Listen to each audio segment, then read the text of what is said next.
from the beach and still has no coriander. So the Zapoteco announced yesterday that there will be no electricity starting from 8 to 4 in the afternoon. And just earlier this morning, we decided to go to the beach kasi masyadong mainit. And we came home and it's already 3 o'clock. There's 1 more hour to go before the kuryente will come back, and we are currently in the living room. Diyan, kasi kung makikita ninyo, interest.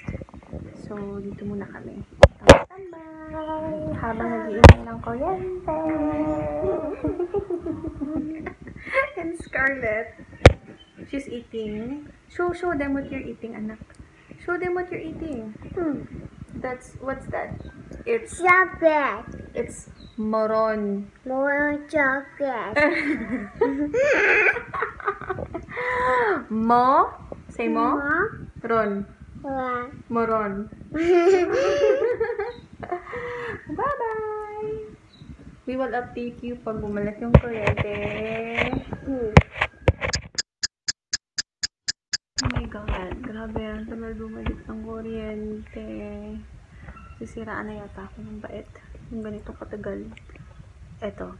Mas maunang masisiraan ng bait to kaysa sa akin.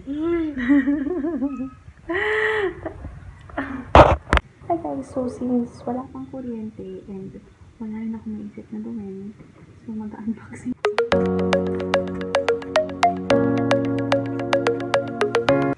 So failed. Hindi ko siya kaya i-unbox.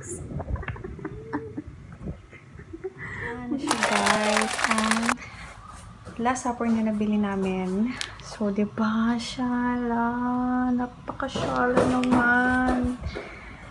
Yan. So, naghahanap ako ng parang light. Kasi usually, diba, nasa gitna yung light.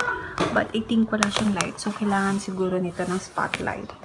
So, yan. So, ilalagay muna namin yan dyan.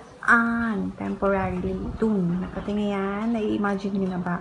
So, since hindi pa kasi matapos-tapos yung dining area namin. So, sayang din naman na kasi I think, yun nga, 5 years ago or 4 years ago pa namin ito nabili. And I love the detail. Ayan, kung makikita lang talaga ninyo yung detail ng pagkakagawa nito is grabe, nakaka-in-love. So, binili ka agad namin ito. Right? The first time I saw it, I know this is the one. I believe I can fly. For watching. See you on our next vlog. Bye!